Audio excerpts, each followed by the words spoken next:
What's up, MMA fans? It's Tudor Leonte from Sherdog here, and today I'm with UFC middleweight contender, Mr. Jordan Wright. Hello, Jordan, and welcome back on Sherdog. How are you? I'm great, Tudor. How are you doing? I'm fine as well. Thank you very much for asking. Where are you right now, and what have you been doing recently? So I'm in my apartment right now. I just had a good strength session with my strength coach, Raymond Diaz. Feeling really great. As of late, just back to training, hanging out with family, hanging out with my girlfriend, but I've been back in the gym and feeling great. Before we discuss anything else, I have to ask the origin of your cool nickname, the Beverly Hills Ninja. When did you come up with that? It was actually a nickname that Greg Jackson gave me back when I was training at Jackson's. So he's the one that gave it to me. My manager, funny enough, he likes to take credit for it, but I don't think he correctly remembers that it was actually Greg that started that. So yeah, when I was training over there. That fits you very, very well, sir. Thank you. I love the movie. You are coming off an amazing performance against Jamie Pickett at UFC 262. Let's talk a bit about that. You stopped him 64 seconds with with punches. Did you plan from the beginning, to start the fight so strong?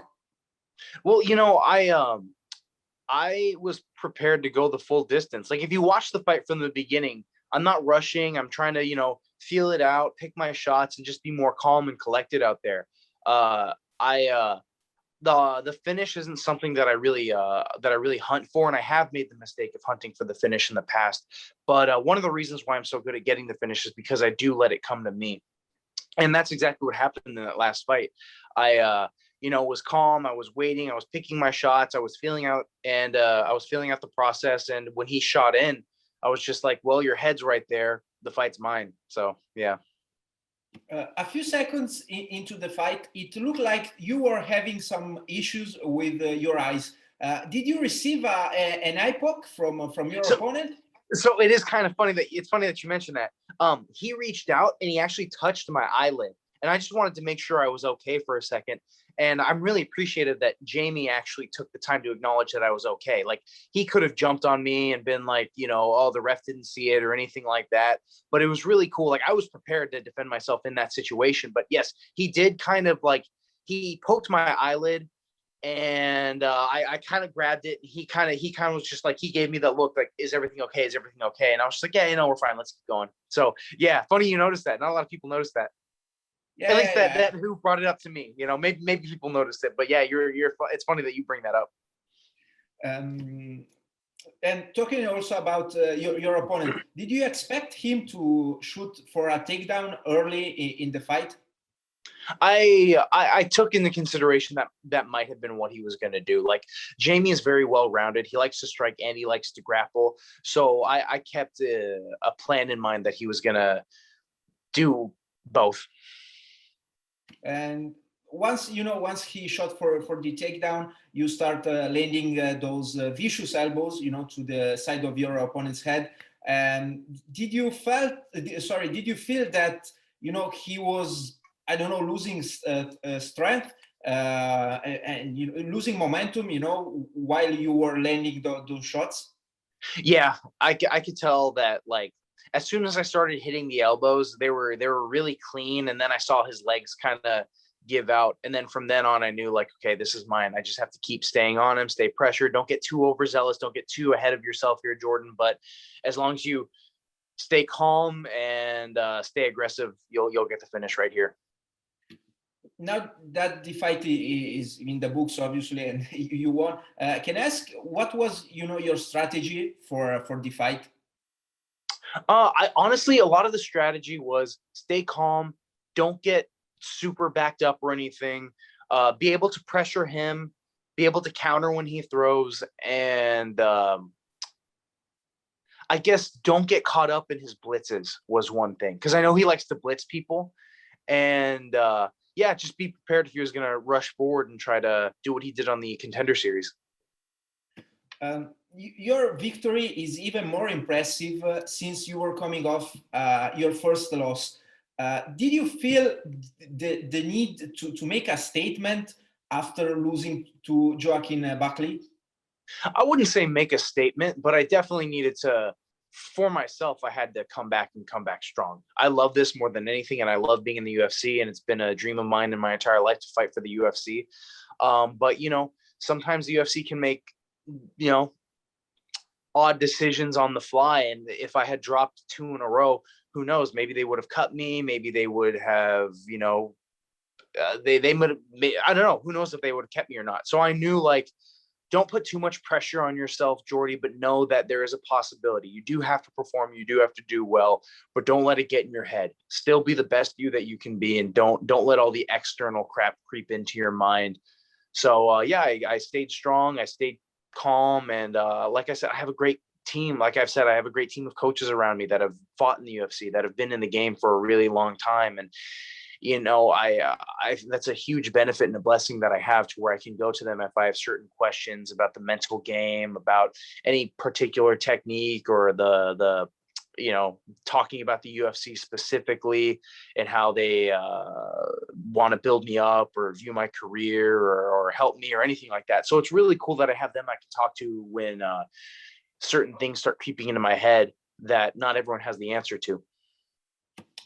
You recently went through a process that most of the MMA fighters feel, you know, losing for the first time. Can I ask you, how did you take it? Oh, well, you know, I took it really well. Like, it wasn't, and here's the thing, like, I've lost fights as an amateur, and even though it's a no contest on my record, my Contender Series loss to Anthony Hernandez, that is a real loss to me. I do view it as a loss.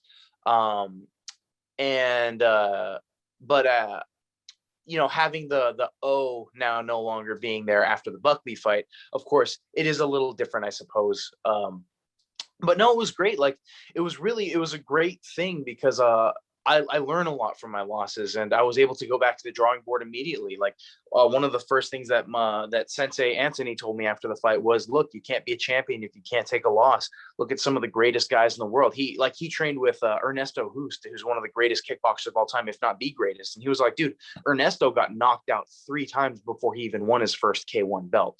Like losing in these ways, like, it's how you choose to come back. Like, you can let it eat away at you, or you can come back stronger. And I know who I am. I'm a lifelong martial artist. I know what I'm about, and I know I will be champion. And I am glad that I have a lot of these experiences earlier on in my career. What is great about the UFC is we do have USADA, and while there's still a lot of people slipping through the cracks, it's more clean of a sport than it was before. So I'm glad I get to kind of go through a lot of these experiences while not fighting all of these roided out juice heads on the local scene anymore.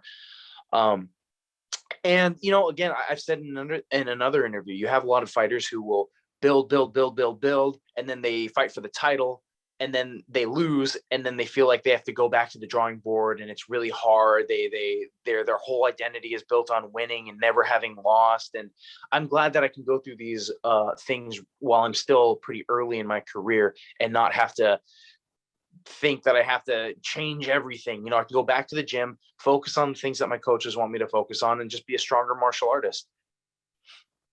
Like I said, you bounced back with an amazing performance, amazing victory. But I don't know.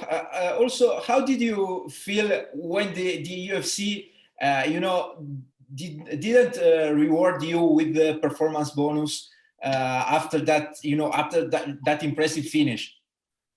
I'm very happy with you know, the UFC and what they do for me.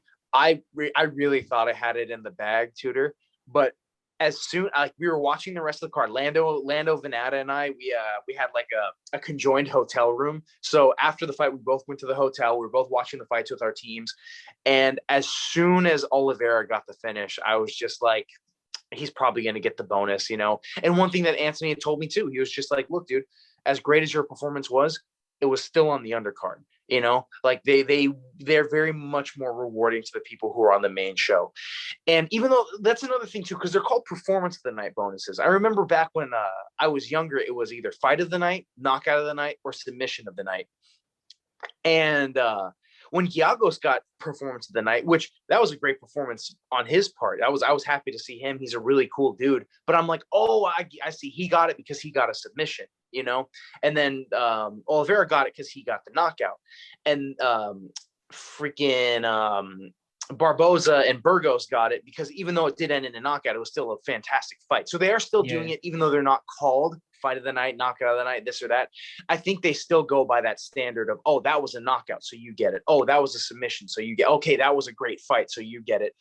At the end of the day, you know, it would have been nice to have an extra 75K, but that's not why I do this. I'm here to be a champion, and it doesn't bother me that I don't get that bonus. I want the belt more than anything. I want to get the best out of myself. I want to be the best martial artist that I can be more than anything. You have 100% finishing rate, so I'm sure that you will have plenty of plenty of opportunities. Of opportunity in the future to take that money home. Thank you, Tudor. The next thing I wish to ask you, what's next for you? Do you have already a name in your mind for your next fight? I have a few names in my mind. And that's the thing, like I debate whether or not I need to call people out or say it out loud or anything like this. Because at the end of the day, you could plan a big old fight against someone and then a week out, you end up fighting someone completely different. I'm not really one to call people out. I kind of just take things as they come in that regard because I really don't have control over everything. I can only control what I do, but I do have some names in mind. But yeah, whatever happens is going to happen. Sir, before I let you go, do you have any last message? I want to thank God. I want to thank my mom. I want to thank my dad. I want to thank my family and my team. I want to thank you, Tudor, for taking the time to interview me. I want to thank my girlfriend, and that's pretty much it. I'm the one who has to thank you, sir, for your time. Congratulations once again for your amazing victory and performance. And hopefully I will hear again from you in the future. Thank you so much, Tudor. Much appreciated. Have a nice day. Goodbye. You too. Bye.